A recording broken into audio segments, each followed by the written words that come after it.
All right, yo, it's Saturday. You know what that means. It's the best pregame show regarding all times of Atlanta Falcons sports, more so Atlanta Falcons. What we have right here, we got three special guests added to the fact of our own, the Black Adam Schefter. We got Twisted to my immediate right, but you may not know these three guys that's next to Twisted. He went out and did some scouting, and he got three guys that know what the hell they're talking about from all three phases of the game.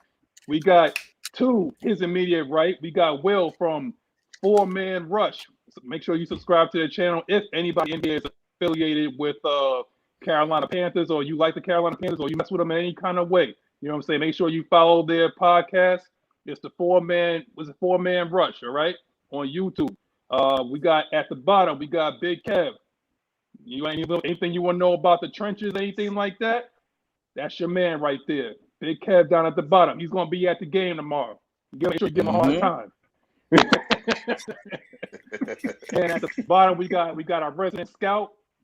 We got 601 DC. So make sure y'all say what's up. Yo, Will, talk to him, bro.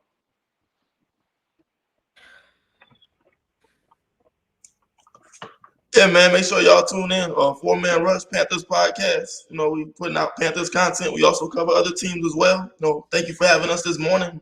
Ready to talk the Panthers Falcons now. What you got for him, Kev? Yo, what's up? This is Kev, aka 4MR _Country Kev on Twitter. Follow us if you love that trench work. You know where the game is really decided at. You know, all that cute shit on the outside, all nice and well, but the tone is set in the trenches. You know what I'm saying? O-line, D-line, or whatnot, it don't matter. You know, when it comes to them trenches, I'm the guy to holler at. For sure that. 601 DC, Four-Man Rush. Let's get to it. All right. So, yo, Twisted, you still with us? It look like YouTube ain't letting you be great, man. You still with us, bro? Oh, my man just like froze out just when you was about to start. You know what I'm saying? And TP talk about my internet. Come on, man. It looked like that's what the Panthers want to do to Matt Ryan tomorrow. Just freeze him out. You know what I'm saying? Was that an iPhone user?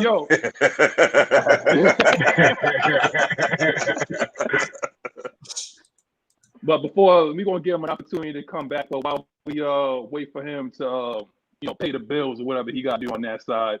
Oh man, we got somebody off the top rope. Mad Mike, great one, Mad Mike. What's happening? What's happening? Good with I just had to check. I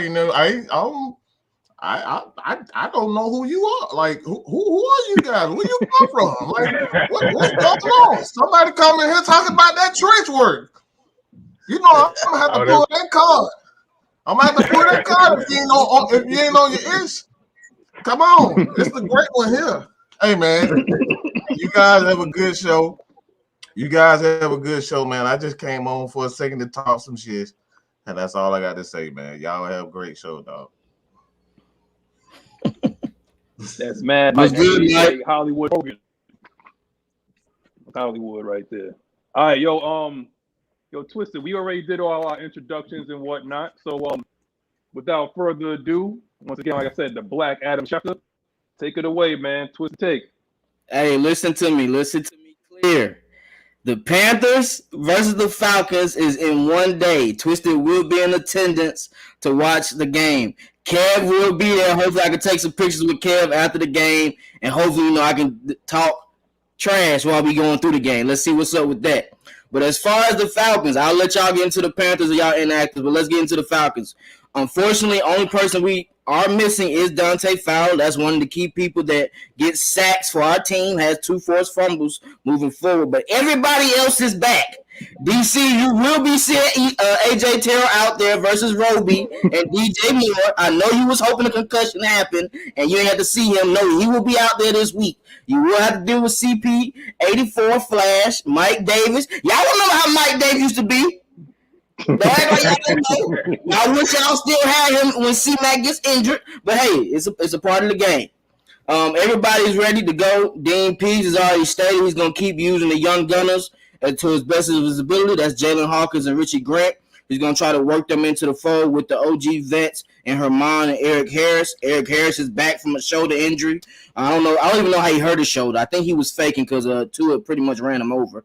But we ain't going to discuss that. We'll keep it moving on that part.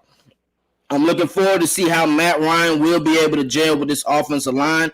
I think this offensive line might have a tough test this week. It's been like that throughout this first 5 games, but this week with Burns, with Brown, D. Brown, I know DC loves Brown because we wanted him in the draft as well. Y'all snuck in and took him from us, so shouts out to that.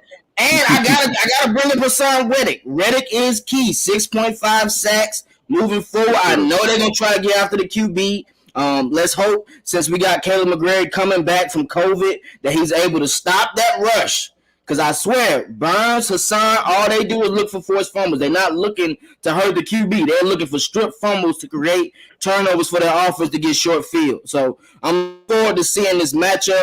Division games are always close. The Panthers, Falcons, I know it's pretty much been good battles throughout, even with backup QBs, with C-Mac not being there. It's always been impactful games. So I'm looking forward to see what we going to do with Sam Darnold. Is he going to be better? I saw he got benched for y'all last week. I don't know how that's going to work. 7 touchdowns, 8 INTs. He has been sacked 15 times, though. So, I mean, hey, I'll be fluttered, too. I'm getting sacked that many times. So I'm anxious to see how our D-line will go against this offensive line. Talk to me. Tell me who y'all got in and out. Yeah, Christian McCaffrey is going to still be out. Shaq Thompson, questionable, I think. We got C.J. Henderson, new guy, cornerback we acquired. He has a shoulder injury. I think he's questionable as well. Who else? We got Stephon Gilmore. He's eligible to play this week, so he might get his first action. We'll see that. And that'll be big because we probably need him to help cover Kyle Pitts since J.C. Horn got hurt early in the season. But overall, we starting to get healthy, though. So getting healthy at the right time, desperately needed. We're coming on this 4-game losing streak. So, hopefully we can start to get healthy and string some wins together. All right, let me say this. We got all those guys coming back, but it's hard to be excited with Sam Darnold at QB, bro. But I'm going to wait till y'all get to that topic, though, because I got some stuff to say, bro. That's coming up next, bro. So I'm with you, all right? That's coming up next. So I got you, bro. I got you. Yo, I feel like Biggie, bring some weed. I got a story to tell.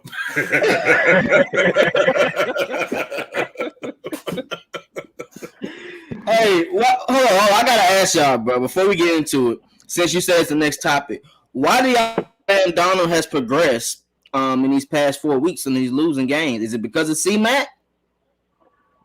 He's just not a pocket quarterback, bro. He's just not that guy. They trying to make him into one, and he's not one. So, not working out. And C-Mac, anybody can succeed with C-Mac back there, bro. Because he going to win one-on-ones every time. So, all you got to do is dump it to him. But when you actually got to scan the field, that ain't Darnold game, bro. So, he's not going to – it's just they got to babysit him too much, bro. Like, way too much.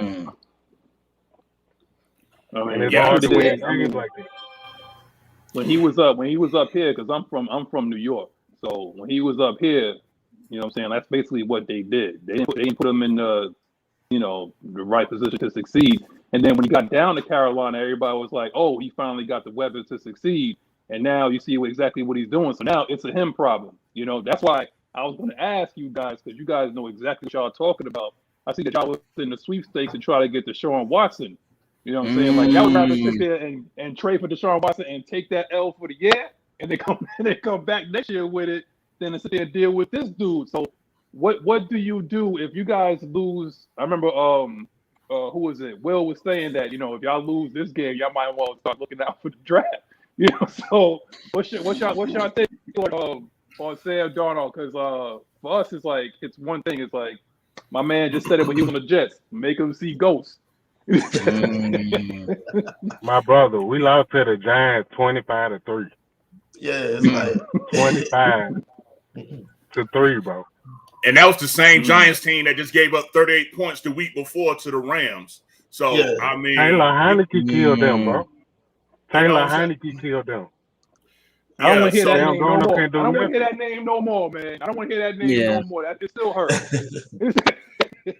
Yeah. So for me, my opinion on Sam Darnold, speaking from a trench works perspective, now I get it. Our pass block win rate is ass as a unit. I get it, but there is several times from the all 22 film breakdown where Sam Darnold has had a perfectly clean pocket. And he's sending that bitch airmail.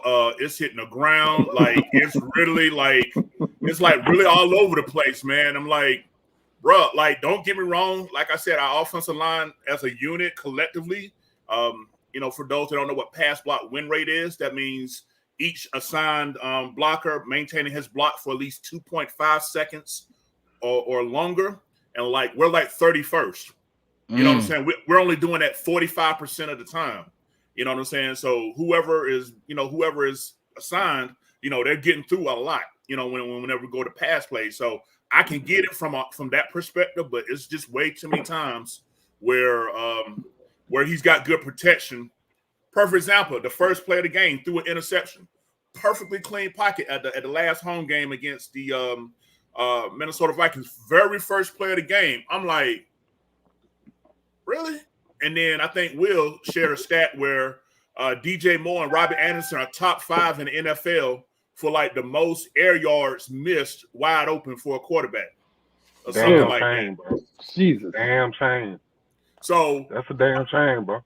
So I'm thinking even if our O-line was top 10, because there was several instances when we scouted him, when we found out that he was coming here, we had clean pockets in New York and was doing the same stuff. So I just think his confidence is shot. I think he has the physical traits because, look, when he has connected, he throws a hell of a ball. It gets there quick, fast, and it's on point. I don't see players doing the high jump like they had to do with previous quarterbacks. I'm going to leave that alone. But you know what I'm saying? When he does connect, he hitting them right there in the breadbasket. They're catching in stride.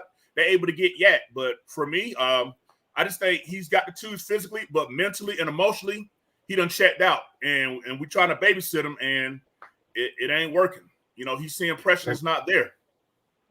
The perfect example, the Vikings game, he got a terrible game, playing terrible all game. And like the last drive of it, where we need 8 points, he's making throwing dimes, he's making moves with his feet. I'm like, where was this for the last, 3 quarters and for the whole part of the fourth quarter? There's one drive, he's playing phenomenal. The rest of the game, he's completely trash. I'm like, why can't he give us that one drive, for the full 4 quarters? It's just been the story all year with him. I'm a piggyback on that. Twisted, back me up, all right? I don't know if you know where I'm going to go with this, but I'm going to go. I'm shooting straight from the hip, man. Let me I'm going to say this, and I'm going to say this to all these fans out here that want us to get rid of Matt Ryan. You hear these guys over here, the Carolina Panthers, that team is set to win it. It was ready to trade for a quarterback. There's these fickle fans down here that want us to get rid of Matt Ryan. I guarantee you, these guys probably would kill for a guy like Matt Ryan to go with that defense. Man, what? So that they would kill for Matt Ryan. So all the people that's saying let's trade him or whatever like that. You know how hard it is to get a Hall of Fame quarterback, let alone a competent quarterback? Let alone a competent quarterback. These guys let me tell you this. With Matt Ryan, we probably 6-1 right now. Real talk. Yeah. Nah.6-1. With Matt Ryan, we beat Dallas. With Matt Ryan, we beating Dallas. You know what I'm saying? I agree. Them turnovers gave Dallas 14 points. You know what I'm saying? Diggs had 2 interceptions. We probably undefeated right now, bro. But hey, our defense deserve way better, bro. I'm telling you. Yeah, they deserve way better, bro. But I ain't gonna say y'all gotta do better in the run game too, though, to help the passer. Sam Darnold's already coming from a situation where he's gotten scrutinized for 2-3 years with the Jets. You know what I'm saying? So he's coming to a organization that's already been to a Super Bowl 5-6 years ago, and y'all fans expect more. So when he started off 3-0, and then C-Mac goes down, it just brings too much pressure on him. I just think he's not a pressure type player. That's what I think. He got to go to a team. He got to go to a team that don't have pressure. Not expected to do nothing. What y'all already have in the top 10 defense is like, dang, all I got to do is not turn over the ball, and we can win more games. See, so we came from Teddy Bridgewater, bro. That's all. Yeah. So, I mean, I ain't saying Teddy. I'm not saying Teddy is trash because he's not. He's like an average quarterback. Mm-hmm. But when you make one mistake, bro, you gotta bounce back. Yeah. You can't let that spiral out of control the whole game. That's what he doing, and that's why we can't win, bro. Because when he make one mistake, like he did in the start of the Minnesota game, it just spiraled out of control, bro. He just started missing easy passes, making bad reads. Like, you got to be mentally stronger than it. That's what Matt Ryan is. What Matt Ryan been dealing with for years, bro. Scrutiny. So, I mean, bro, we just need I really take Teddy Bridgewater back right now, bro. Teddy, I'm sorry for everything I said. Like, I take Teddy back right now, bro. We'll be at least 5-2. Yeah. I promise. Or 4-3, one of them. I'll take Teddy back right now, bro. You got a top 10 defense. I mean, they're playing great this year, but when you give the other team the ball, like on your 20-yard line, your 30-yard line, what good is your top 10 defense? You're giving the offense short fields. They can only hold so much. Just the turnovers are just killing. That's a valid point there. That's a valid point. I ain't gonna lie about that. Yo, and just speaking from a financial prospect, because I also know a little something about that thing called NFL salary cap. You know what I'm saying? When you think of all the money, and this is a point coming straight from Will, so I like to give credit. He broke it down with the money guaranteed that we paid Teddy Bridgewater, $36 million. Matter of fact, we're paying 75% of his salary in Denver this year. When you think of the $18 million, because we picked up Sam Darnold's 5th-year extension, that's $51 million guaranteed. So when you think about it, one of the reasons why Cam Newton to get resigned is because we couldn't come to terms because his agent Bus Cook, wanted a 3 to 5 year extension, and then the Panthers like, bro, you done came out 2 bad injuries back-to-back seasons. We need to see what you got first. Well, his 2020 salary had no guaranteed money. It said $21 million on the books, but only $2 million was guaranteed. You coming off injury, from a business perspective, I can understand why you want to get your player guaranteed money. But I can also understand why, look, you damaged. How you coming back, want to demand all this big money, and we ain't even, seeing what you got. So I can see where the disconnect was. But the way it's going, $51 million guaranteed, we done gave up to Teddy and Sam. Shit, we should have packaged that together and gave it to Cam and just said, let's dance with the one we've been dancing with. You know what I'm saying? Yeah, it is, bro. Yeah, Cam arm ain't what it was, but at least he can still make plays with his feet. I mean, you look at the Seattle game last year, he played great. He was up and down, but I mean, I think we'd be 5-2 with Cam. Yeah, man. Hey, it's what it is, bro. You know how that be. We'll be at least 4-3 with any quarterback that ain't ranked 32nd. He ranked 32nd? This man is horrible, bro. Check out all the charts and the graphs. Bro, follow 4-Man Rush on Twitter. We'll post all the charts and the graphs, bro. 32nd. He the worst non-rookie QB star. Bro, he is horrible. He is awful. Wow. They literally have to babysit rookies, bro. But Justin Fields struggling, but Darnold, other than the rookies, he's probably the worst quarterback numbers-wise in the league right now. Hey, but one thing y'all not saying though, he got 5 rushing touchdowns. That's key. Y'all only have 1 rushing touchdown with Chubbard. So I mean, like, they gotta use him more game. QB reads, QB sneaks. Forget it. Hey, if I can't pass, I'm gonna run. Forget it. Like, but then I say he's not a pocket quarterback though. Yeah, he got to move. That's on the OC too, right? Yeah, facts. Joe Brady. Facts. To a lesser degree, Joe Brady deserves some blame, bro. Because if I can see this shit and the fans can see it, if my moms can see it, bro, my mom call me every time we lose. She don't call me when we win. She call me every time we lose. That's our relationship. She gonna call me and she gonna talk. Moms, even my mom know he's scared in the pocket, bro. He not a Mac Jones, where he gonna sit back there and be calm and find the right read. He not that kind of guy, bro. So you need to use him for what he is. If you traded for him, you need to make sure he succeeds, bro.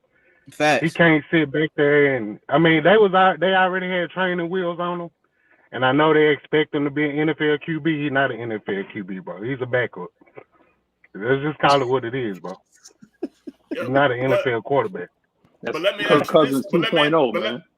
But let me ask you this, though. You're talking about, Joe Brady. Don't get me wrong, Joe Brady deserves some credit. But, again, to the stat that I pointed out earlier, when he's had a clean pocket, when Joe Brady's play design has gotten wide receivers open, he airmailing that bitch. So, I mean, yeah. like I said, it's plenty of blood on all of their fingers, from the owner Tepper to the coach Matt Rule, who has the final say via his contract on personnel decisions, for Scott Fitterer for bringing that Seattle bullshit down to trading back quarters for nickels and dimes. Yeah. You know what I'm saying? I'm still pissed on that because we gave up a lot of offensive linemen on day 2, but that's another subject for another day. You know what I'm saying? So it's blood on everybody's fingers, but when I'm at the game and I'm watching from my section, because I'm a PSL owner, have been since 2011. I ain't missed a home game in 10 years. So, that's what I do. When I'm sitting there watching, I'm seeing dudes doing this, and they not even getting looked at. I'm like, bro, we at least leave 14 points on the field every game. Now, I get it. There may be progressions in the read, but I played line. I ain't played quarterback, so I just don't know what it takes if a guy's wide open waving at you and you don't see him. Somebody help me understand that. If it's Roby, though, I ain't gonna lie. If it's Roby, him and Roby have issues. So, I mean, I can see that. And then when he tries to throw it to Roby, sometimes Roby does make some ill-advised drops. So, I mean, it just depends on chemistry and, how them boys act in practice and are they actually communicating? You know what I'm saying? It just seemed funny when them boys be playing when I see him play between him and Roby. Robbie Head not in the game, bro. He wasn't getting the ball at all the first 3 weeks. Yeah. Okay, we was winning the first 3 weeks, but then the Cowboys game, wide open deep. Like, double move, wide open. Yeah, I saw that. His head not in the game, but he know he's not getting the ball. So, I know Robbie better than Robbie is better than where he playing right now, bro. Right. I seen Robbie last year with Teddy, dog, because he knew he was getting the ball. Yeah. But I also put some blame on him because you a pro, bro. You got to keep your head in the game. Right. Facts. So, yeah. So now it's not only one person; it's 2 people that got their heads up. I got to get their heads in the game. It's like you trying so hard pressing to try to make a play. So instead of you got to catch the ball first, then you worry about turning up field, make a guy miss, and get those yards after the catch. He's trying to make a play, so he's like, I get up field before I catch the ball, and that's just we got the same problem with tap dancing Calvin. We got the same problem with Mr. Bojangles. Number 18. We got the same problem, man. Facts, yeah. So we understand, but go ahead and get into that next one, man. Look, T, but before you get into that, bro, T can tell you when we was 3-0, and they was like, I think my homie Money asked me, he was like, hey, do you think y'all reach our peak? I was like, no, bro. We leave way too many points on the field. Facts. Way too many. Right. We supposed to beat the out the Texans, bro. Right. Moving the ball with ease and leaving the points Eagles on the too. field. The Eagles too. We supposed to facts. And we supposed to kill the Jets. And I said that in the chat. I said we leaving way too many points on the field, bro. Like it's an average offense, and that's because we had C-Mac. C-Mac make us average. That's how good he is, bro. But Panthers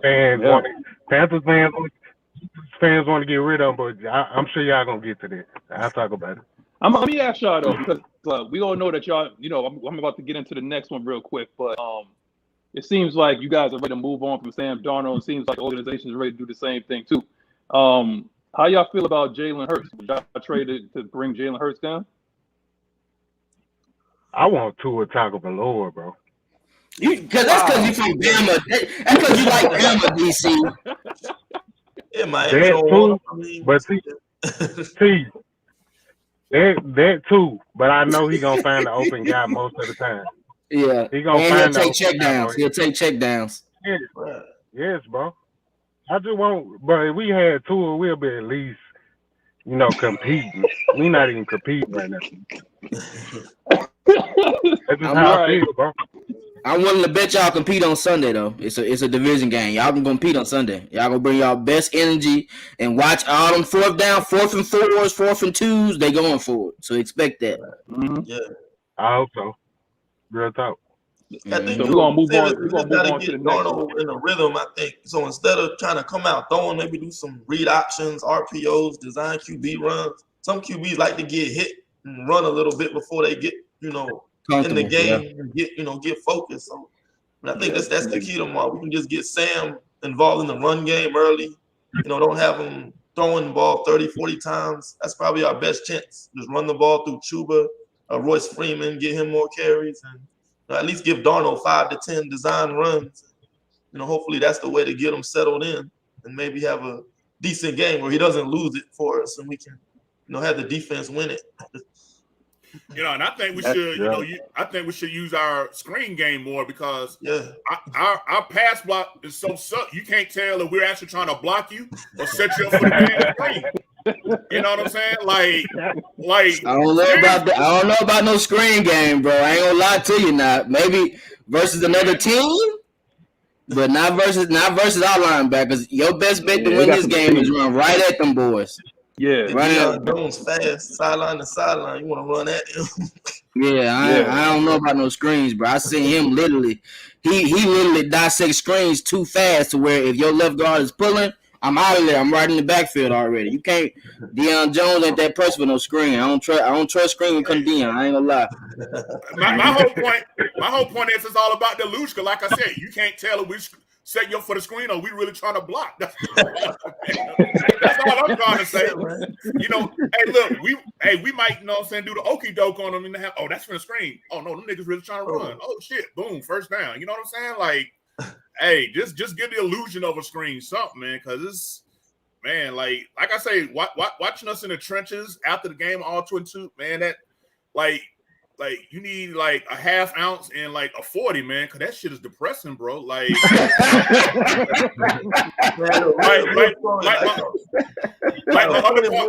the Jets, bro. Quinnen Williams for the Jets. He beat our guard so fast. He was like, "There's no way I could beat him this fast." He drops back in coverage because he thought it was a screen. That's how fast. Oh no, it's not. I beat him.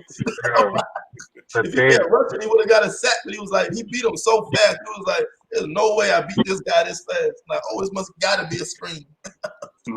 Gotta be. That was that damn Pat Elflein, man. Like. The fact that we signed Cam Irvin and Pat Elflein the first day of free agency should have let me know this was going to be a fuck season on the offensive line. I'm like, shoot. Speaking of trenches, like, yo, how will our O-line? I'm gonna send this to Twisted, man, because we already know the strength of their entire team is in their trenches and whatnot. We already know that, man. So. How will our O-line? Because I'm telling you right now, I'm calling it. Caleb McGarry's about to get baptized. Just like our boy Mayfield got baptized first couple of games. I hope Caleb McGarry is ready because he's gonna have Brian Burns lined up across from him. You know what I'm saying? So he's gonna have to make a decision. All right. So how will our O-line handle their D-line, Twisted? I ain't gonna lie to you, bro. It's gonna be a tough task, man, because based on how they have it, they can literally have 5 guys rushing and literally eat off us to where they have single matchups. We're not gonna be able to double the outside ends like that because we got a double Brown. Let's just be honest. We got a double Brown. Brown can literally shut down a whole game plan, and to be able to guard to be able to actually score on these guys, we're gonna have to get that run game going early. We cannot go out to where it'd be 40 passes versus these boys because they're just going to unleash the pass rush and they can get points off of defense. So we have to run the ball. Get into short yardages on 3rd down. Make sure you're in between 3rd and 2 to 3rd and 5. You cannot have it 3rd and 6, 3rd and 7 because Burns is too fast for Caleb. Let's be honest. Burns can literally do one little speed move and he gone. He's past him. It showed last year. He did it last year. I also like Reddick, but I'm wondering will y'all put Reddick and Burns on the same side? Like if y'all do that, we're screwed. I ain't gonna lie to you. If y'all do it, because y'all know Jake Matthews is the best in our line right now. He hasn't given up a sack. We've been doing good these past 4 weeks, 2 sacks in 4 weeks. I have a feeling this week we might give up 3 to 4 sacks. So don't be surprised at it. Damn. What? I mean, I gotta be honest, man. Yeah, the thing with our defense is Matt. One thing you have an advantage is Matt Ryan gets the ball out quick, so we may have to rush with 4, which we haven't been successful doing. When we get our pressure back, it's usually our D coordinator Phil Snow doing a lot of pressure packages. He's going to show that double A gap blitz, crowd the line of scrimmage. The offensive line's not going to know who's blitzing and who's going into coverage. So he was able to confuse those young quarterbacks because they didn't know how to identify the coverage, identify the blitzers. We were able to get free rushers to the quarterback. But when we had to rush 4, surprisingly, we haven't had a lot of success the past couple of weeks. I know Kirk Cousins lit us up because he was able to get the ball out so quickly, identify where the pressure is coming from, identify that hot read. And who was the other veteran quarterback? Dak Prescott we played, didn't work against him. He was able to pick it up pre-snap, identify where the rush was coming from. So against veteran quarterbacks, Snow, our D coordinator, has been a lot more hesitant to do those pressure packages. He's been trying to rush 4. So I think with Matt Ryan, his IQ, his veteran presence there, I wouldn't be surprised if we're playing, trying to rush 4 and not doing a lot of those blitzes like Phil Snow likes to do. Yeah, and another thing, if y'all don't do that, y'all play into our favor because Mike Davis is able to block.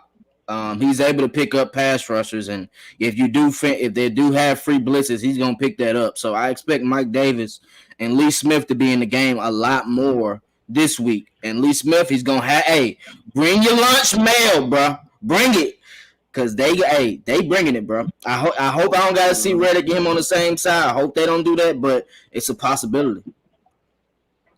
Yeah, what I was going to say, it just depends on how we match up against y'all personnel. One of the things that first exposed us against Dallas, Dallas came out in a lot of, 12 personnel. They went heavy where they had an extra offensive lineman and 2 tight ends. And, we're trotting out there in a nickel package, in our 4-2-5 nickel because we're deciding, hey, we're not going to let y'all beat us passing. We see that Dallas kind of been struggling running, so we're going to take our chances. We got our backs. We got our backs blown out with 248 yards, that game. So a lot of determines, what type of defensive lineman come out in because, we're at our best when we run our 30 package. That's our 3-down lineman, and 30 fronts.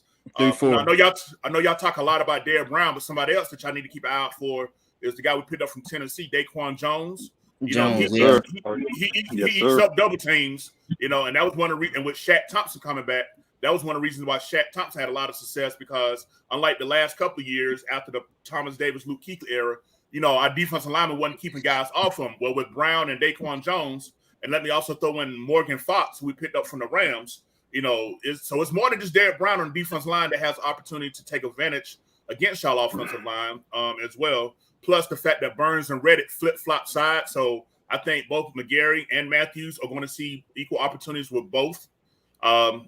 But yeah, if we can get into our 30 packages, our 30 fronts a little bit more instead of just being strictly 40 fronts, I think that's where we can affect the passing game more from just from a lineman perspective. Hey, I like how you break that down. That was fire. I like that, bro. He said 30 package, 40 package. I know what that is. Everybody on this panel knows, but the people in the chat, listen to what he just said. That's key. You gotta hear them defensive packages now, guys. Shouts out to you, bro. That was fire, bro. Things are a little bit different now. Hey, Kel, pretty much. Like I'm gonna say things a little bit different now because the freak, I call him Weapon X. You know what I'm saying? Like Kyle Pitts, my man's starting to get some confidence, and Matt Ryan is starting to trust him a little bit more. So the thing is, like, are you willing to? That's the thing is like, are you willing to blitz to try to get pressure and take your chances with one-on-one coverage with with Slide, Ridley, and Kyle Pitts? Like, are you willing, or even you know what I'm saying, like with Cordarrelle Patterson, who can wreck a game as well? You know what I'm saying? Like, are you willing to do that?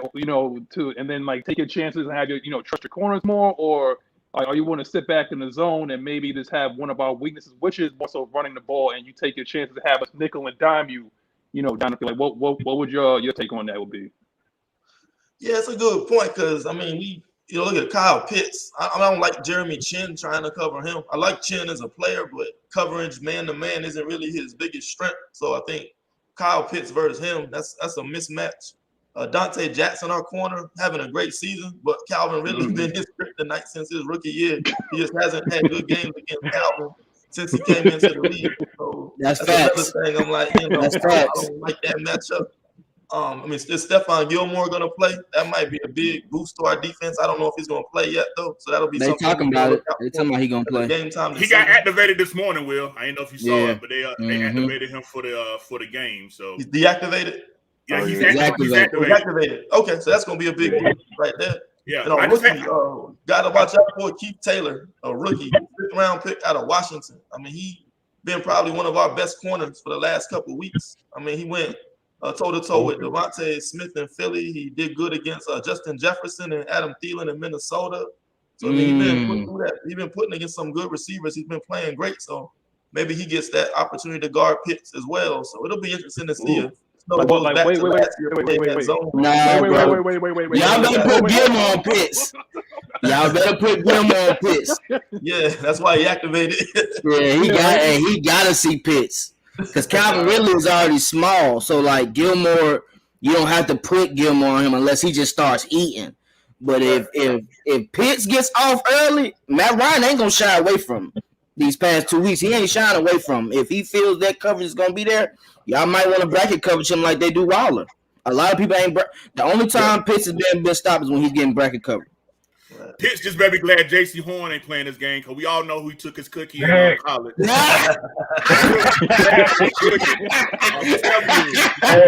telling you. Me and DC were talking about that in the draft. Me and DC were talking about that in the draft. He was like, "Oh yeah, you got Pitts, but who held him down?" I'm like, "Damn, I can't say nothing about that. It is what it is." Hey. I mean, like Matt Ryan said it in the Miami interview. Now go ahead, DC. I just wanted to shout out my boy Daquan Jones, man. Cause last week he had an inside rush that saved a touchdown. Nasty. Like he was on a mission to get back there. But it didn't matter in the game because we lost 25-3. But he had a nasty inside rush to save us, bro. Like our defense deserved better, man. Yeah. They deserve way better. Facts. That's deserve way better. Yeah.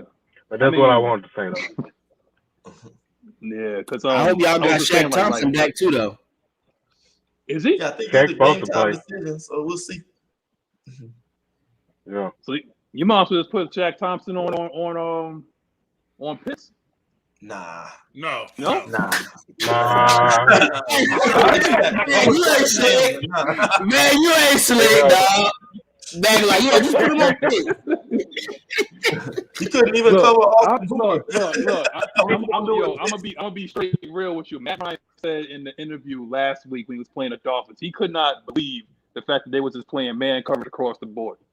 Mm-hmm. He couldn't believe that. You know, it was just like pitch and catch after a while. So I don't know. But this moves on to our next question. You know, because obviously we already know that one of the things being the fact that this kid is getting confidence and Matt Ryan getting confidence in him. Like, do you feel that Kyle Pitts continue his dominant performance over the past couple of weeks? Like, how you guys feel like you're gonna be able to at least kind of contain him or stop him? I think that, you know, if I go real quick, let me get my lineman view out the way first. But what I think is that basically, you know, we was talking about Matt Ryan's quick release. Well, with our corners, we've been playing a lot more, you know, cover one, more man press than we've played in a long time. You know, we've been leading the league in zone. Cover what is three. it, Will? Like 70-75% of our snaps, like for like years. You know, so we're like 10% man coverage. This year we're doing a lot more. Yeah, Mm-hmm. so when you think about that, the way to beat man is to run these man beater routes, which takes some time. You know what I'm saying? So that takes some time. That might feed more into getting our defense line enough time to possibly get back there versus, you know, the quick throws that you usually see against, you know, zone coverage here. So I just think that, you know, we're able to, you know, put ourselves in position, play more man. You know, you're taking a risk because playing man to man, you know, there's a risk that you will get your boot smoked, but you also hey, because me and Will was there in 2019, saw y'all fifth string wide receivers smoke Dante Jackson for 94 yards. He talking about coming back. Oh, you talking about Zacchaeus? Zacchaeus, We went cover zero. We went cover zero that play, and you know what I'm saying, the rest is history. Me and Will were just sitting up in the stands. That was like 40-20 that game. Yeah, that was a blowout that game. Y'all took the heat on that play. Yeah. Good. Hey, Will, good thing we paid $15 for the tickets and $20 for parking that game, because Right. but yeah, I think we could play a little bit more man. I think that'll help us. With the Kyle Pitts, if we got Gilmore back, but if not, that unicorn gonna eat, bro. That's a bad boy. He done got his confidence. He done got his groove.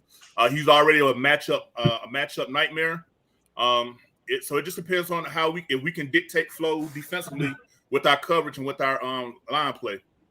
Yeah, because Jeremy Chin can match him athletically, but he's just not a good man-to-man cover safety. So, I mean, if they want to isolate Jeremy Chin versus Kyle Pitts, they're talking about it in the media. I don't see that being a good matchup for us. It's got to be Stephon Gilmore, but to me, it's got to be Gilmore on Pitts and Dante on Ridley, the way I see it.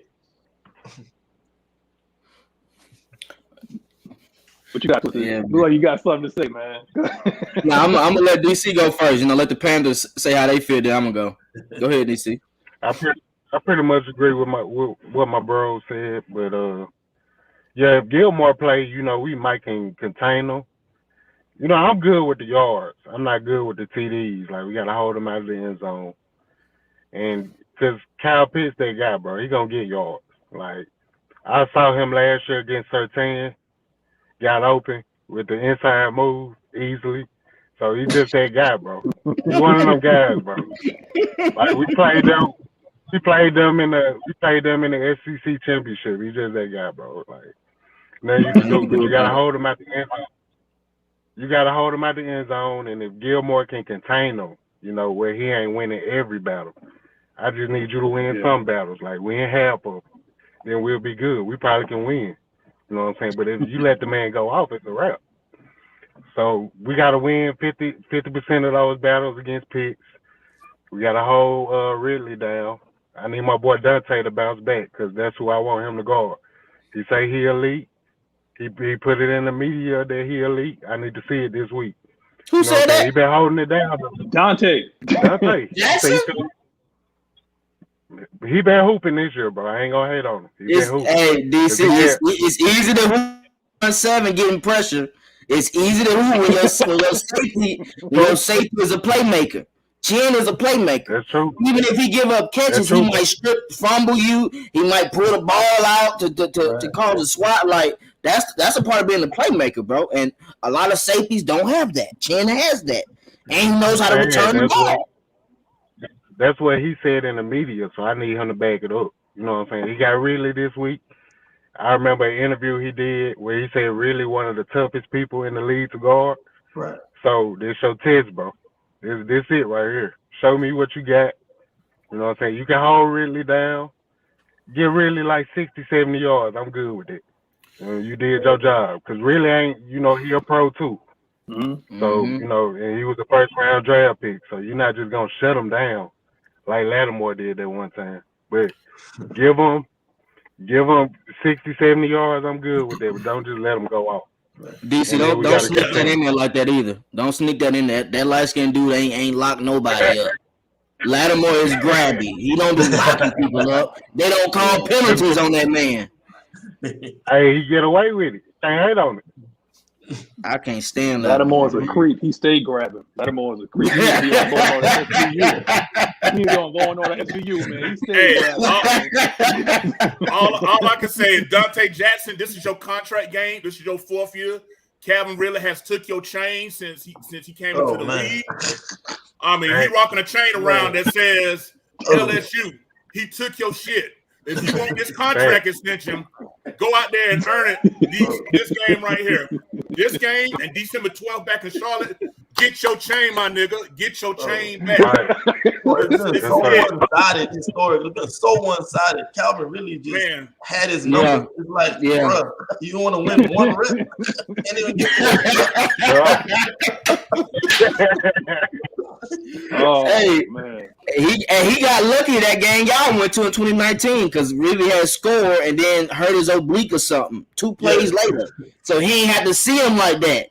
But he has had his number. Like Dante hasn't been too good versus him, but I've seen him make play versus other people. That's why I be like, dang, why he so bad versus Calvin? But I think it's that wiggle that Calvin has, the way he sets people up with his moves in the beginning of it. Like his stem routes, you can wait based on how he runs his routes. So that messes people up. He hasn't did that too much this year, but I'm expecting. Hey, I ain't gonna lie to y'all. Calvin really gonna be shown this week. So Jackson better have his helmet on. He gonna be shown this week.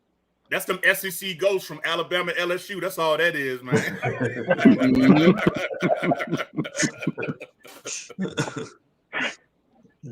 Yo, like I said, y'all ain't lying, man. But let me ask y'all, man. What will be your game plan? You know, I know a lot of this thing is like, you know, Atlanta Falcons heavy and whatnot. But as a Carolina Panthers offensive coordinator, what would y'all do to attack the Atlanta Falcons defense? I know it ain't much for y'all to be afraid of, but what would y'all do specifically? I like the game plan last year in our first game against Atlanta, where we short, quick passes. Teddy had one of his better games that week, but it was they were able to win their one-on-one matchups when the Falcons went man covered. AJ Terrell was out that game, so we did have some advantages on the perimeter with DJ and Robbie. But once we got the lead, it was the running the ball with Mike Davis that I think was able to close the game out, take pressure off Teddy. It was a run game. So I think if we were able to do that with Sam as well, get the run game established, if Chuba Hubbard can have 25, 30 carries, get Darnold maybe 5, 10 carries in the run game as well. That's what we got to do. We can't get behind the sticks, those 3rd and 8s, 3rd and 12s with our quarterback just asking for turnovers right there. So to me, it's just about running the ball, staying ahead of the sticks, and it's hard to ask from our trench play. Our offensive line hasn't blocked well, but have to get that running game established and stay balanced. What you got, Kev? Yeah, for me, I'm all about, setting up, using a, run to set up the pass. But again, with the way Sam Darnold's been playing, I could see us come out, maybe with a passing look, maybe some 11 personnel or even some 12 personnel, but spread them out, to kind of loosen up that front and just start attacking that run. Because I noticed that y'all base this year, y'all switched from a 4-3 to a 3-4. Because when I saw Big Grady Jarrett as a right defensive end, I'm like, the fuck? Like, I'm used to seeing him. They moving him this time, bro. Yeah, like I'm used to seeing him in the A gap, in the B gap, you know what I'm saying? Just terrorizing folks, you know what I'm saying? Like Grady Jarrett, that's a grown ass man right there. That's Chick-fil-A and Bojangles in that belly. You know what I'm saying? Hey, that's that's a grown man. So, for me, if he playing that DN position, I need our franchise tackle that we paid all this money to, Mr. Night Guy, Mr. Taylor Bolton. Hey, go out here and earn your check, bro. You kind of, ain't, because you're the least worst of the offensive linemen, you've been getting a pass. Me and my other partner, his name's Smooth. He actually lives in Atlanta. Get up with him. Shout out to Big Smooth. Yeah, you know what I'm saying? You think I'm a trench guy. He's trench guy 2.0. Like, he don't want to be dropping all our 4-man rush lineman grades if y'all ever check him out.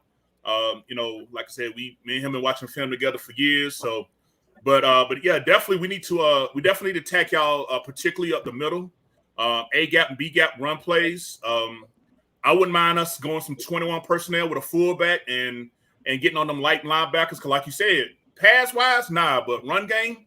When I saw Curtis Samuel truck stick, Deion Jones last year, that told me all I need to know, as far as being able to run against y'all linebackers. But we need to do that more often. Like, stop getting cute, Joe Brady. Like, sometimes it's simply saying, look, my nut's gonna be bigger than yours this game. We're gonna line up and we're gonna run the ball.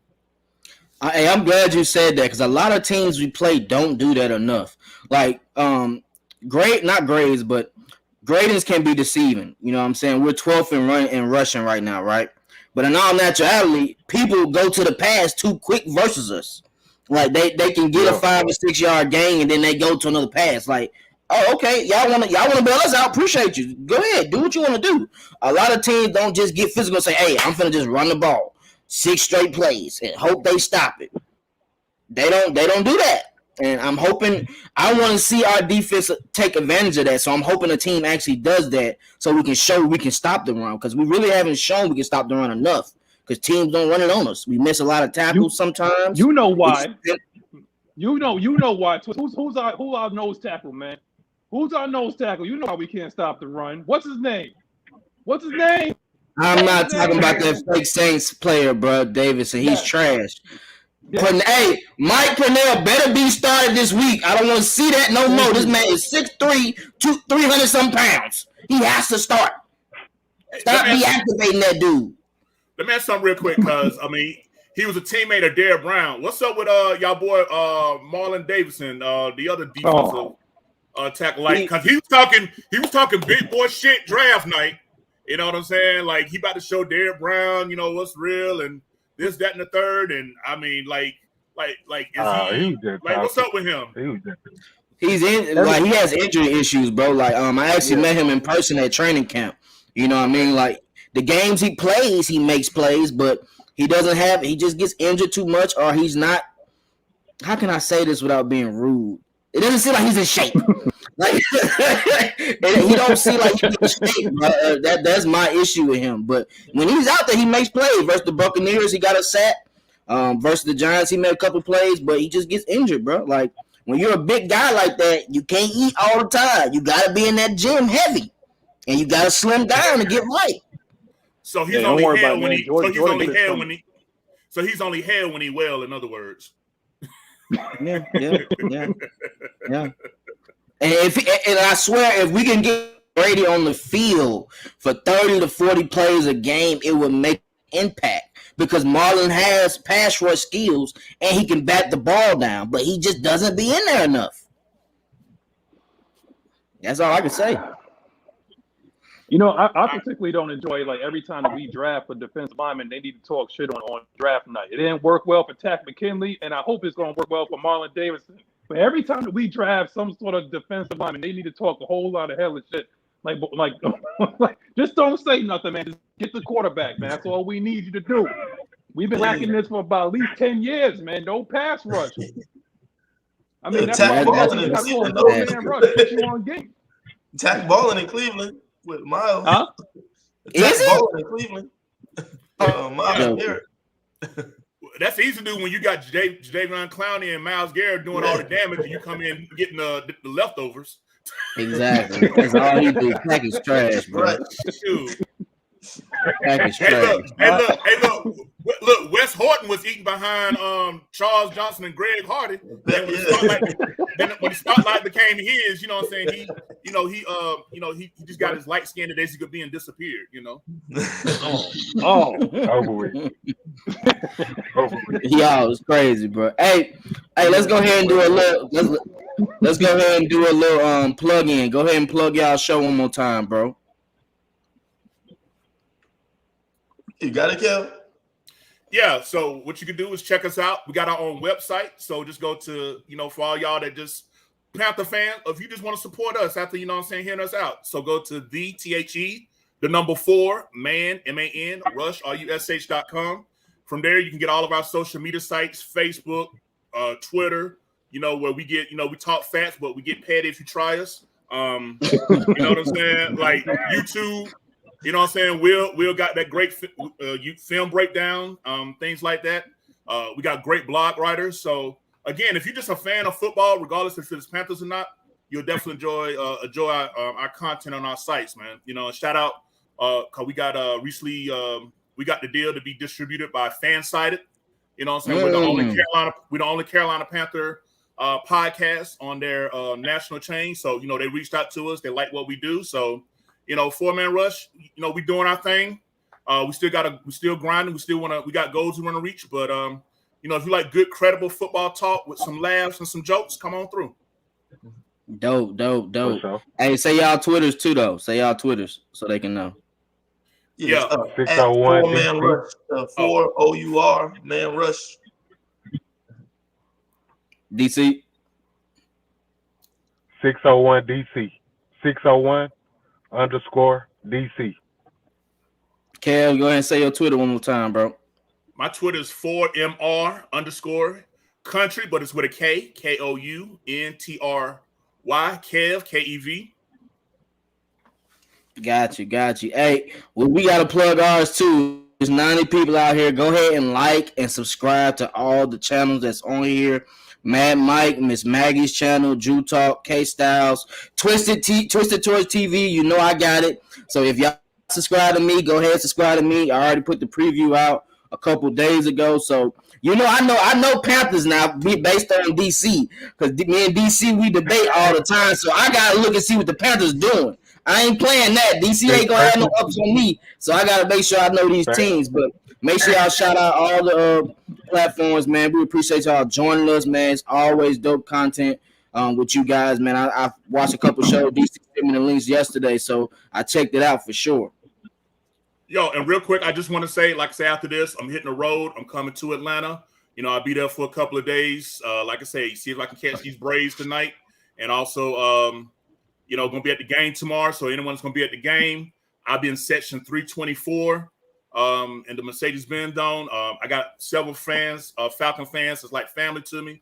So, I'm going to be chopping up with them before and after the game. So, you want to come up and, holler, like I said, hit me up on my Twitter and, we'll chop it up.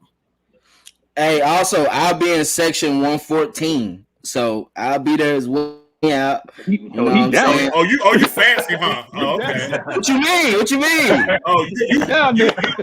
you paid yours up front. I had to pay mine yesterday. Oh, okay. I see how it is. Nah. Hey, listen. My girl who called in the beginning, she got a ticket for my birthday. So I just got lucky. I get lucky with these tickets. I ain't paying for that. Yeah, I saw the prices. I saw them prices. Like, nah, bro, I'm good. I'm heading upstairs. Yo. Let your boy say something real fast, man. Talk to him.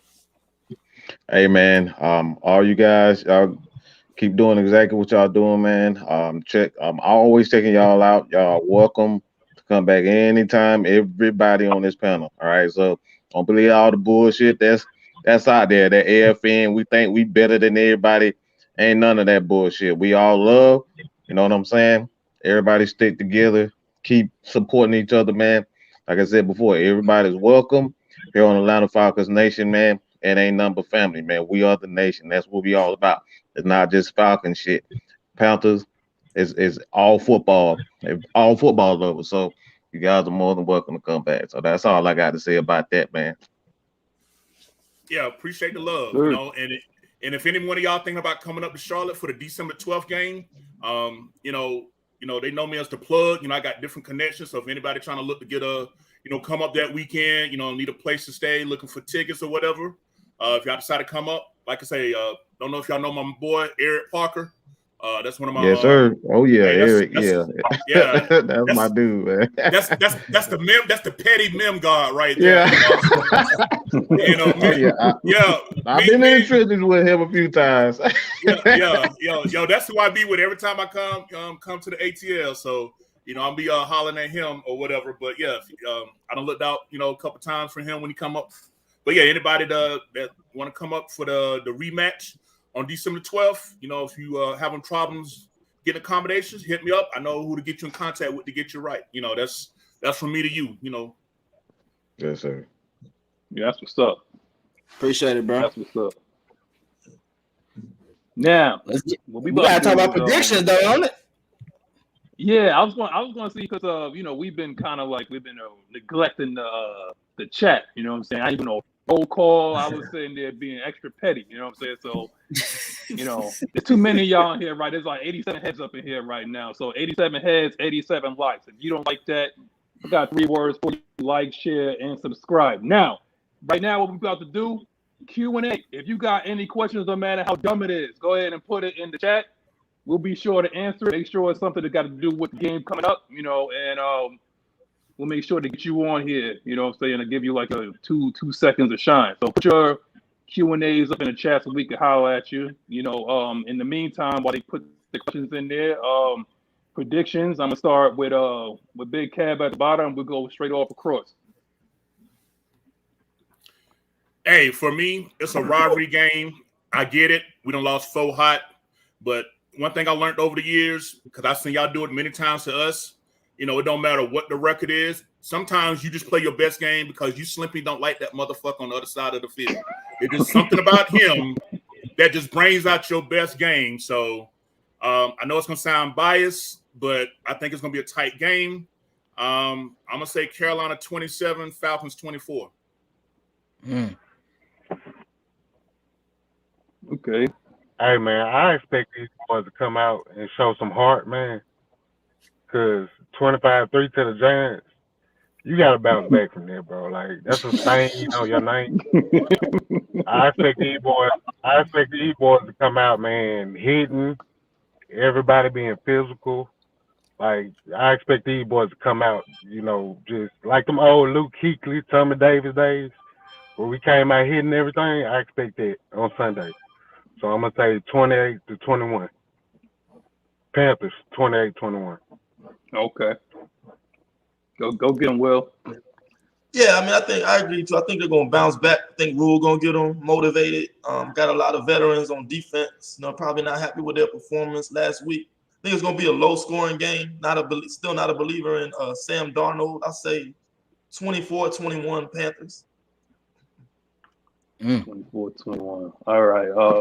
You want to get one in there? Oh, I thought Mike was still on. Man, I'm here. I'm just looking for somebody to say something different. Everybody's saying the same thing. Come on, Falcons fans. Like, what is this? Let's tell the truth. Y'all just said y'all man garbage.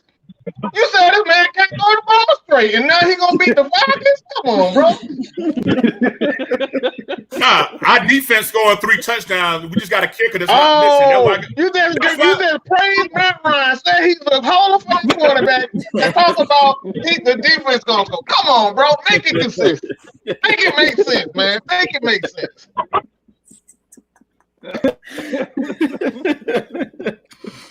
I ain't gonna lie, bro. I think we're gonna get over 30 this game. I got 31-24. 7-point game. 31-24? Mm-hmm. I don't know why, but I don't trust Sam, bro. I don't know if Sam could put up, if he can keep pace. You know what I'm saying? Like, one thing about our team is like we can score, and I'm thinking, I know at least, I think we're going to at least going to hit 28, but I could see like 28-17 Falcons. I just don't think that Sam Darnold, any other quarterback, a competent quarterback, will be able to keep pace. I just don't believe Sam Darnold could keep pace with with us. I'll say this though, on the first drive, we know what kind of game it's gonna be. After the first drive, I will tell it. That's how Sam Darnold operates, bro.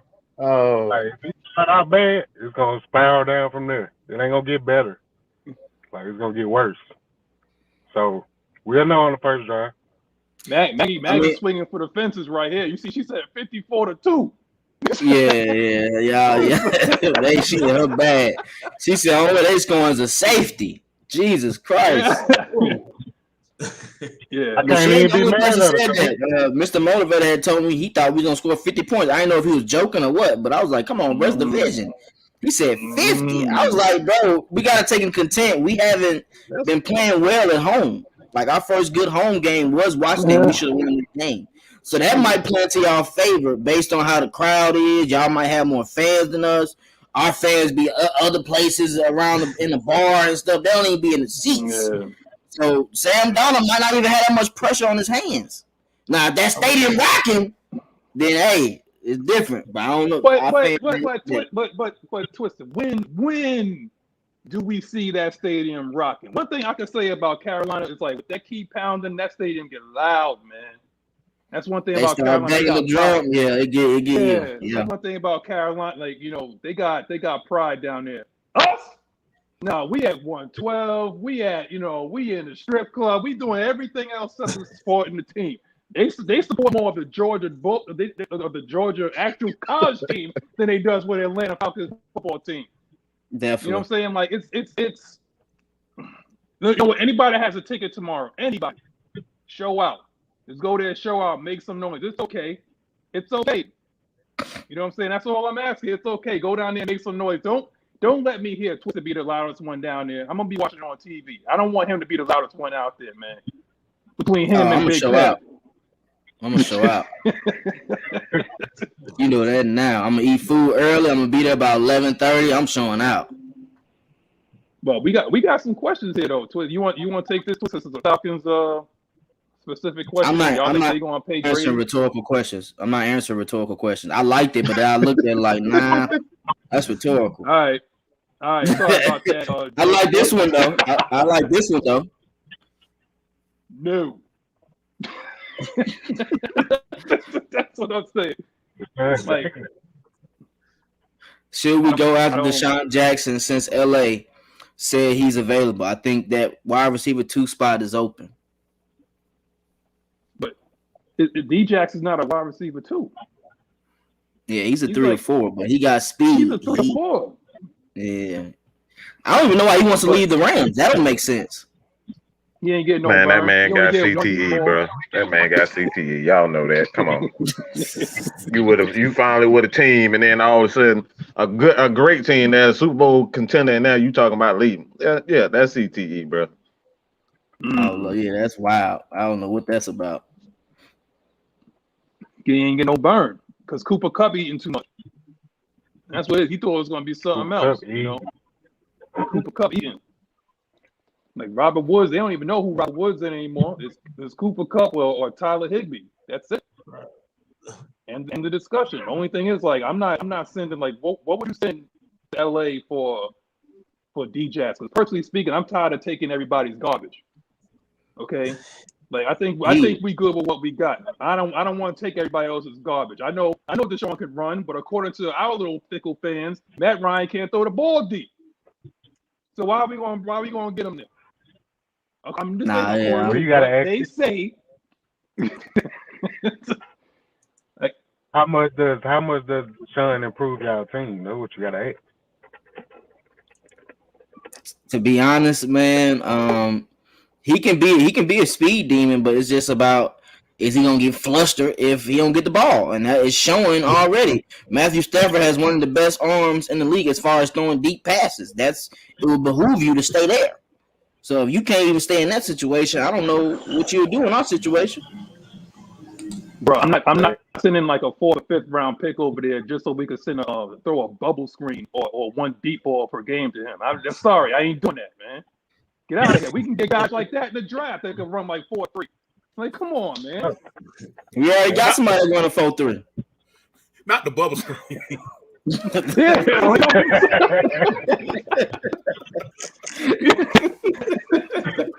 I'm sorry. That was funny as fuck for me. Don't come on the field for one goddamn bubble screen, man. Get out of here, bro. Like we got Oz and we got Blake and we got guys that can get downfield, man. Like that'll just be a luxury, and then they'll be complaining about we can't get the ball to them. I don't want that kind of heat right now. Moving on to the next question. Oh, that's a good question. I like that question. This one, yeah, Mike, go ahead and take that question, Mike. That's up your alley right there. Go ahead and take that one. Wow, you just gonna set me up. You gonna try to set me up, bro. I'm saying you talk about really being a number 1. That's man, look, I'm trying to be nice, bro. I'm trying to be mellow, Mike, today, bro. Y'all trying to set me up. Nope. I done talked too much shit about Cavalry. I'll say this. I'm highly disappointed in him. I think he's. I think. I'm trying to find something nice to say. I'm really just playing like a straight up bitch. I'm just gonna be honest, man. He playing like a bitch. I've been saying that. Ain't no way around it. I mean, that's what you call it when you see a man running backwards on the field. What you call that? Yeah, that's scary. That's scary. I mean, he's playing like a bitch. Okay, let's get this straight. I didn't call him a bitch. I say he's playing like a bitch. All right, but when you look at his skill set, I've always said this. This dude has the potential to be the number one receiver in the game. He's a great route runner. He like when you talk about one of the best at with yak yard, Calvin Ridley has the ability to be the best. All right, he can go up and get it. He's a touchdown. He gets touchdown. Unlike Julio Jones, Julio Jones has always been one of the most complete receivers. But if it's that one negative about Julio's game, he's not a touchdown guy. He does not get in the end zone. This is what Calvin Ridley can do. Calvin Ridley is a guy. He finds the open spot. He catches touchdown. He makes things happen. He scores. So when we talk about Calvin Ridley, I'm disappointed because, I mean, the dude has a combined, 200 yards receiving. Mm-hmm. 2 touchdowns. 200. Hey, 200. I just got a quick question to talk wide receivers. Falcon fans, are y'all being petty or y'all feeling sorry for Julio Jones right now? Because y'all fleeced the hell out the Titans for that trade. I'm just letting you know now because I picked his ass up on my fantasy team. I've been mad as thank God for Cooper Kupp. Y'all mentioned for Cooper Kupp been saving me lately because Julio, the injury prone, man. Like from the hairstyle to like y'all fleeced the hell out the y'all fleeced the hell out the Titans for that. I just want to say that y'all fleeced them for that deal. I'm in the same boat with you, bro. I'm in the same boat with you, bro. Yo, yeah, you ain't, dude, wild with that, man. Hey. I don't know what's up with that hell, dog. Hey, Mike, what'd you say? You remember that time we went live and you was like, man, appreciate the Titans for doing good business and not have to take on that man contract. They took his contract and everything, bro. We took on a whole contract. They gave us a second round pick. We're going to get a future pick from that. Yeah, I'm good, man. Look, I'm going to show y'all something. My brother's his wife. She got me this kid. She got me this Christmas gift about 2 years ago, right before Arthur Smith. She was being funny, but she gave me this. She gave me this for Christmas. Oh, man. And we ended up getting Arthur right before it happened. We ended up hiring Arthur Smith and trading away Julio. So look, I'm not getting this. Everybody say, why the hell you wearing that shit? That's the reason why. We got Arthur Smith and we got rid of Julio and we made them motherfuckers pay for it. So look, thank you, Titans, bro. I ain't never getting rid of that shit. Good business, man. Good business. Hey, but we got a question for y'all though. Who will cover CP in the passing game if Gilmore is covering Pitts? Play a lot of nickel. So remember we got AJ Boye too, who's been playing a lot of slot corner for it. Yeah, will probably be AJ, combination of AJ or Jeremy Chin for him big nickel, taking turns on Cordero. How y'all agree with that? Well, it depends on where he lines up because I see that Mike Davis is leading with carries, but Cordell Paris is getting more yards per rush. When they're rushing out the backfield. So. If Cordell is lining up as a running back, I like, Shaq Thompson coming back lined up on him, from far as a running purpose. But if he's lined up in the wide receiver as a slot, then like I said, AJ Bouye, I like better. So it just depends on wherever y'all put him. Y'all got, Flash 2.0 going down there in Atlanta. So, it just depends on where he line up at. He gonna be all over. Shit, everywhere. They moving that joker. I like that, bro. 6 touchdowns already. Can't beat that. Hey, T, you called that too, bro. That's a good call, bro. You called it. Thank you for saying that. Thank you. Yeah. Ain't no team used him like that, bro. They haven't used him as a running back and a pass catcher. He's catching the ball at the backfield. Yeah. I had 300 yards with that man yesterday on Madden in one game. Like that's how cold Cordell Patterson is. He's too good. I mean, he's too good. I mean, you got to say shout out to Dave Ragone, our offensive coordinator, because he probably spoke him up. You know, like told Arthur Smith, like, yo, get this dude. Like, I can do some things with him. You know, I know Arthur probably said Dave Ragone is from Chicago, so he probably spoke that dude up. It's like that guy, get that guy for peanuts. Like literally get him for peanuts. Nobody want him. They think he's just a kick returner and a punt returner. I can do some things with him, and the proof is in the pudding, though. But it hasn't did nothing off of that either, Mac. No kick return yet. All plays have been on offense. Yet. The kick return coming though. He gonna get at least one. He gonna get one eventually. It's coming. It ain't gonna be this week though, but he gonna get one. He said they gonna do this week.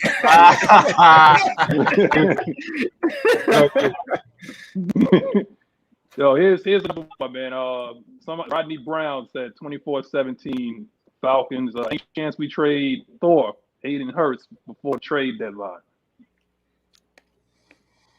What you think? Whew, that's a tough one.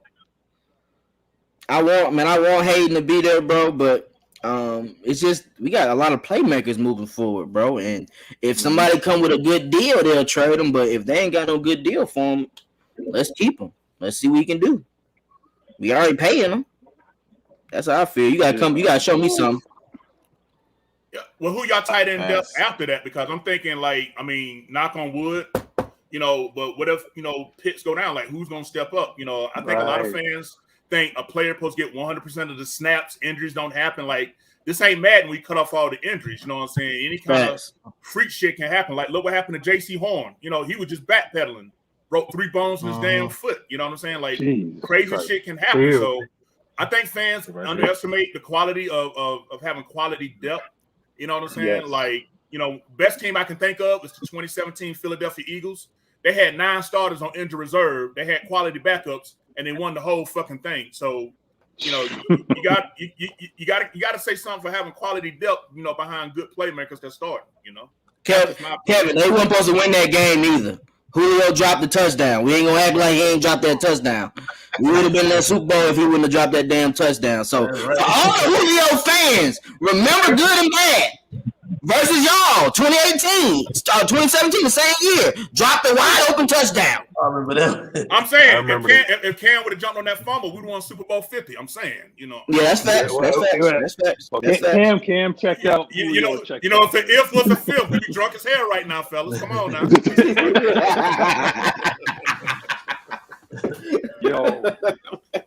But I forgot to even say it, like in the chat, man. Yo, happy birthday, YMOF Jamal 05, man. Happy birthday. That's what I'll tell you, bro. Happy birthday, bro. Yeah. Another question here. Yeah. Who is the best free agent out there that can help the defense on the line? What's on the roster? We don't need a damn free agent. I ain't talking about free agent, but there's somebody out there that I want, man. I've been watching this. Mike been talking this guy up. Mike and Twister and the rest of the AFN Nation been smoking this guy up. I've been hitting YouTube and I've been looking up Jordan Davis, man. There's a reason why this guy is called Godzilla. Whatever it takes, get that guy and put him at 5'10" and just tell him to go eat people. That's all I want. That's all I want. Him, Grady, Pennell. Grady, Pennell, and Jordan Davis on that line, that 3-4. That's all I want. That's all I want. Pick high enough. What's the name? Man. Mel Kiper's. Mel Kiper's big board. He's not even on the first round. But I mean, who the hell is Mel Kiper? But you know what I'm saying? Like on his big board. I think that's perfect. That's perfect for Jordan Davis. Like the lower that he goes, the better it's gonna be off of him. The lower he goes, the better it's gonna be for his career because he's not gonna have to immediately come in and be that impact guy. So if he drops in the middle round, the late rounds, he's going to go to a team like the Falcons and play next to a Grady Jarrett and play next to whomever, a Lawrence and Dallas or something. Like he needs to go to a team And honestly, I said this before, and look, it's a lot of people don't like it, but if I were him, I would skip the combine. I wouldn't even try. Yes. I wouldn't even try to even do anything in combine because you are a nose tackle. You as a nose tackle, you are essentially what a lot of defenses need right now. Because you got guys like Fourier, you got guys like Devin White. These guys are small linebackers who use their speed, and they need them big guys in front of them to make sure they maximize their talent. So you get a guy like Jordan Davis, if he goes high, he's gonna have a lot of expectations. So if I were him, I wouldn't even do anything in the combine. I wouldn't do a damn thing. If you're a pro day, do y'all think y'all can improve somewhere in offense and for free agency? Panthers? Who y'all look for? Hell the fuck yeah. Russell Okung at left tackle or something. No, Cam Newton. the whole line. Cam Newton for sure. And I apologize. I'll take Coleccio Simile. I'll take a lot of dudes right now, bro. We down bad. We down bad up front. I'm gonna let Kale talk about the old line though. He know more about that than me. Yeah, I mean, I just pulled up real quickly because for me, I don't like giving up assets in a rebuild. So we already don't have no day 2 picks already. You know what I'm saying? With this upcoming draft, we gave up our 2nd round for Sam Darnold. We gave up our 3rd round for the cornerback CJ Henderson. So day 2, that Friday night, we just gonna be chilling. You know what I'm saying? Probably playing Madden our damn selves. But as far as me, I see a lot of offensive linemen with the salary cap heavily in our favor this upcoming year that I wouldn't mind us going after. Particularly, it depends on what type of, run style, style of blocking we do. Are we going to try to keep being a zone blocking team, or are we going to try to be a power man block running team? Because there's a difference, in the style of lineman that fits your scheme. So far we're a zone blocking team. So if that's the case, I'm looking at, potential free agents coming up like a Dwayne Brown, who's currently with Seattle. I know he played for the Saints, but dude is hella good. Armstead, he's coming available. Hell, even Riley Reef of the Cincinnati Bengals, like them are the type of guys that if we're going to be a zone blocking, team that would fit our scheme, from free agency, and if we don't, punish ourselves with a lot of dead salary cap. Right now we only got 7.7 million. That's the lowest it's been in 4 years. Because last year we had 44 million, and the year before that we had 53 million. You know what I'm saying? Hell, we just finished paying Steve Smith off a couple damn years ago. You know what I'm saying? I'm tired of the dead cap. You know what I'm saying? So if we can avoid that, we can make some impact free agency on the offensive line. I got a question. For a Panthers fan because I understand that Teddy was a decent quarterback, but what the hell are y'all thinking about giving that man that much money? Man. I mean, from me, my perspective, because I was a Teddy fan. When you think about it, if they would have let it played out, it wasn't really huge money. You know what I'm saying? I mean, yeah, it looked up front. When you look at the guaranteed money, you're talking about $33 million for 3 years for a quarterback that if played for 3 years. I mean, that was planned to be the bridge quarterback till you find your future quarterback. I had no problem with the money. The problem for me is the fact that we gave up on him after year 1 because he doesn't throw the ball deep enough. He throws short passes. But that's the same damn thing Sam Darnold doing with Christian McCaffrey, and all of a sudden, it's not a big of an issue. They wanted that deep arm ball, deep. Someone throw the ball deep. Hell, he throwing it deep. It's just either to the other team or to the sideline. So, just for me personally, I had no problem with the contract if he was allowed to stay at least till after this year, because after this year, he would only been a $5 million dead cap had we released him. You know what I'm saying? And so instead of owning him to $33 million, we would only had to pay $5 million. But since we released him early, we had to swallow $11 million of his $17 million this year, and it is what it is. I mean, yeah, I'm a big JC fan, the dog, but I think the right move was to keep Teddy and draft either Mac Jones or Justin Fields. Let them sit, develop, and then transition to quarterback that way. Then we missed an opportunity to draft the quarterback of the future. Why the hell did y'all pass on Justin Fields? He's an absolute perfect fit for what y'all do on offense. Right. I still, for the life of me, don't know what the hell y'all was thinking. Hey, I love J.C. Horn, though, but my problem is, bro, they came in and said it was going to be a rebuild, right? It's going to be a rebuild. You paid Teddy, but you could have just rocked with Will Grier. I mean, we was building anyway. Rock with Will Grier.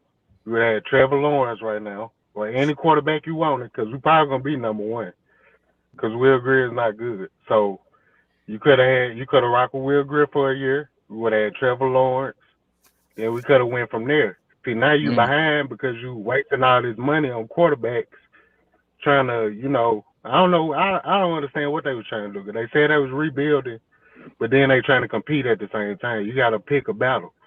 Right. So right now we stuck with Sam Darnold for another year because we got to pay him $18 million next year.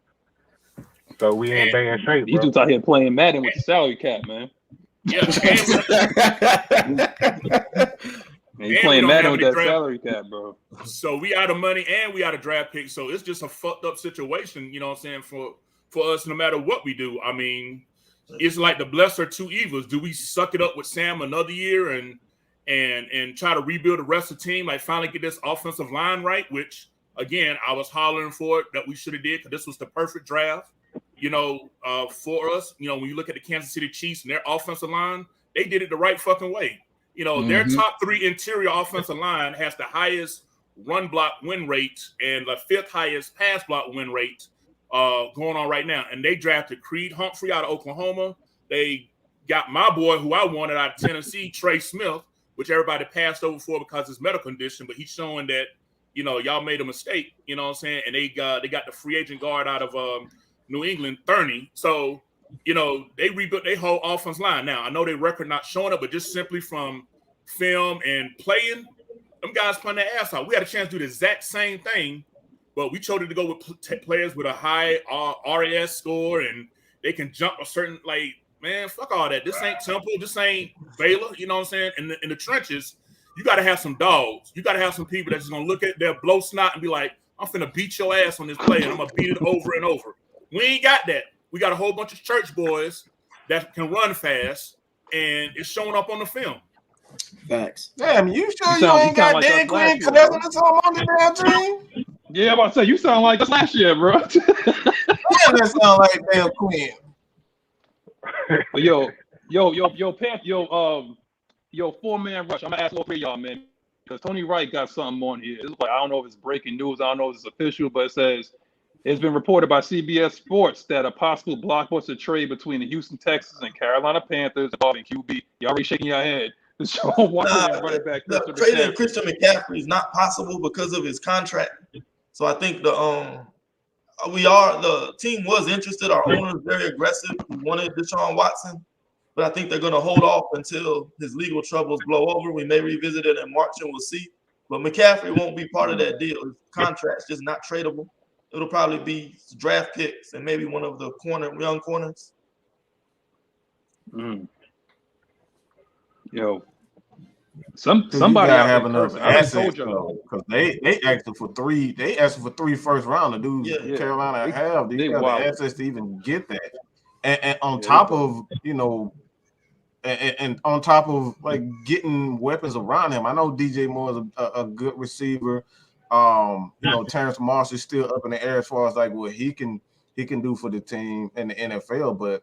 Like, do you have the assets to even build an offensive line? Because a guy like him, he's a mobile quarterback. He likes to move around. So you're going to need quality offensive linemen, quality prospects to kind of offset what he can do. Yeah, but here's the thing about – I'm sorry, Will, but here's the thing real quick. Here's the thing about when you got a mobile quarterback, you got to have a different type of offensive line because them offensive tackles are taught to ride the defensive end players out. So if you got a mobile quarterback that's always trying to get out, you actually helping the defense. So, I mean, it doesn't matter, whether he's mobile or whether he's sitting in the pocket. You know what I'm saying? I mean, it's the fundamentals of offensive line play. You just got to have the type of players that's versatile enough to handle blocking for a mobile quarterback versus your traditional pocket passing quarterback. So it just all depends on that aspect. Which is exactly the reason why I said you have to have the capital to even upgrade the offensive line because, like you said, offensive line. When I did an interview with Kenny Foreman stated that he absolutely hated playing with Michael Vick because he never knew what Vick was going to be, and he could ride him, like you said, into a sack. So you're going to have a completely different offensive line, and like trading 3 number ones for Deshaun, and then you still have the offensive line that you guys have. Is that conducive to what you already do with Sam Darnold? I'm not sure. Yeah, this is a y'all definitely need line too. Franchise quarterback. He tried to get Matthew Stafford, but Stafford said, "No, I don't want to play in Carolina." So that the trade was done. Actually, we had a deal done that was about to get signed, and Stafford said, "No, I don't want to go there." So he shot it down and got traded to LA. Then they went after Deshaun Watson, and that what happened there with his situation going on. I think they just kind of panicked and ended up with Sam Darnold, like plan E, and now here we are now. But the crazy part about that, they was at Justin Fields' pro day when the conversation started about doing the trade for Sam Darnold. So what was it in my mind, that happened that they saw or they didn't like to feel comfortable about just drafting Justin Fields? Because we had someone that come on our podcast who's in the that's in the media, got a press credential with the media for the Panthers that was at the draft, and the rumor was that with Justin Fields there was some internal issues going on with as far as like his attitude and things like that was scaring off teams, which is why he dropped or whatever. So you could take it for what it is, but it for that deal to take place at Justin Fields' pro day, that's because they said the phone call was made immediately after they left to begin the talks to trade for Sam Darnold. I don't know what they saw or didn't like, but apparently whatever it was one of the reasons why the deal went through that day. Yeah, that make a lot of sense. We're hearing character issues from Justin Fields before, so hey man, listen, I'm glad we stuck with Mac Ryan. At the end of the day, that man seeing ghosts as well, so I'm straight on that. So appreciate it. I'm just saying, man, we both dodged bullets. What it looked like. We both dodged bullets. So let him stay in Chicago. I know he's an Atlanta native, but hey, sometimes that stuff don't work out, bro. So I'm glad we stay where we got. But hey, we appreciate y'all joining us, man. It's been an hour and 30, man. It's Saturday, it's some Impact College games on. I don't want the fans to keep missing. We got 102 people on right now as we speak. So make sure you subscribe to all the platforms once again. What is it called for y'all guys? Four man rush. Make sure y'all subscribe to these and like their content, bro, and keep them in the algorithm. Make sure you lock in and subscribe to all our channels as well. They will be in the description. So make sure y'all check that out, bro. Appreciate y'all joining us too, though, bro. Really, DC set this up for us for sure. Yeah, thanks for having us, man. Yeah, hope we can do this again in a month and a half. You know what I'm saying? December, right? For the rematch, December 12th after we after we play the Dolphins, then we got the bye week. So I think that's when we play you guys again. So let's do it again. Things gonna look different then. Things gonna look a lot different in December. Yeah. So we could be talking about the draft, or we could be talking about playoff position. I don't know. Right. You know what I'm saying? But so I guess like what this is like, like I said, y'all already know how I do. We getting ready to cut this off because baby girl downstairs yelling. So it's time for me to get on daddy duty. You know what I'm saying? So all right. Yeah. We're gonna do our final, we're gonna do our little goodbyes, and we're gonna get ready for this game. If y'all gonna watch, Georgia game, go Dogs. You know what I'm saying? Kev, you wanna say your best P real quick? I'm sorry, what did you say? Now I'm saying we about to say our little farewells for the show. Okay. Nothing, man. Like I said, as soon as I get off here, I'm hitting the road. So, traveling mercies and speed and grace, you know what I'm saying, heading down to the ATL. Look forward to getting up with my four-man rush partner, Big Smooth, Eric Parker, you know what I'm saying, a lot of the Dirty Bird crew. that, like I said, I've been friends with for years. Hey man, sports weekend in Atlanta. I can't think of a better place to be. I'm looking forward to it. And like I say, for those that like us, support the 4-man rush. Hey, it's been a pleasure to be on today, bro. I appreciate y'all boys. I'm a fan of what y'all do. You know, I watch almost every Saturday. So I like what y'all doing, man. Keep doing it. And you can follow me at 601_DC. And then you can go to the website, the4manrush.com. You can find all of our social websites there. So appreciate y'all. Always, DC. Mm-hmm. Okay. Go ahead, Will. Yeah, man. Thanks for having us again. You can follow our main Twitter account, which I run at 4Man Rush, 4OUR Man Rush. We're on Facebook. You can find our podcast on iTunes and Spotify. We're also a partner with Fansided, so you go to catcrave.com. You can see our podcast streaming live there as well. So again, thanks for having us. Enjoy the game tomorrow. Keep pounding. And go Braves, goddammit. So, go fucking right. Braves. 3-1, baby. Every time I hear keep pounding, I want to beat some pussy up. I don't know. Every time that's what they remind me of. We're gonna beat some pussy up. Sam Darnold not allowing that to happen. I can't beat Chiefs right now because of Sam. Keep down the way y'all play, boy. Bye. I can't even get it in right now, man. I got to win. Oh Lord. Yo, Mike gonna turn AFN into OnlyFans right now, man. We about to get up out of here, but we still. Hey man, I hope this live don't be demonetized because of me, man. But hey man, look, I'm gonna say this one more again. All right, I continue to say this. Atlanta Falcons Nation is all about, bringing everybody together. Like we said before, you do not have to be a member of the Atlanta Falcons Nation, Atlanta Falcons fans to come here and have your voice be heard. There's a lot of content creators out here that just want to pretend as though they know every fucking thing. I don't know everything. This is why we have the 4-man rush on here, so they can teach us things about the game that we may not know. So this is a platform where we're trying to inform the average fan who wants to know more about the game of football. So all that bullshit that y'all hear from everybody else is, we think we know everything and we better than. Nah, bro. Everybody has an opportunity to come on Atlanta Falcons Nation and let their voice be heard. So that's all I got to say about that.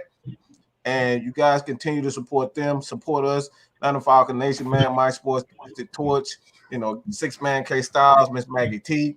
She's the boss. She run all this shit, even trying to tell my ass what to do. But yeah, that's all I got to say about that, man. I'm good. I'm good. You good? No, I'm good. All right, yeah, I already said it, man. Appreciate y'all, bro. We good. All right, so I'm gonna say one last thing. I'm gonna get this out of here quick because my man Will, but below me was like he pounded. Well, I'm gonna say this to all the fans. We had Rise Up. I'll show up, show out tomorrow, right? Make the stadium loud. Make it hard on Sam Darnold, please. I don't want to make it sound like it's like a freaking library in there. I'm embarrassed to see that sometimes, man. Go ahead and show out, man. Make some noise. It's okay. Ain't nobody going to arrest you for that. Make some noise, man. We 3-3. We right in the thick of this thing, man. Show up. Show some pride. Other than that, if you don't like that, it's whatever, man. So I'm going to see y'all next week. This is Red Clay Sports signing out. For my boys at the bottom, 4-man rush, subscribe.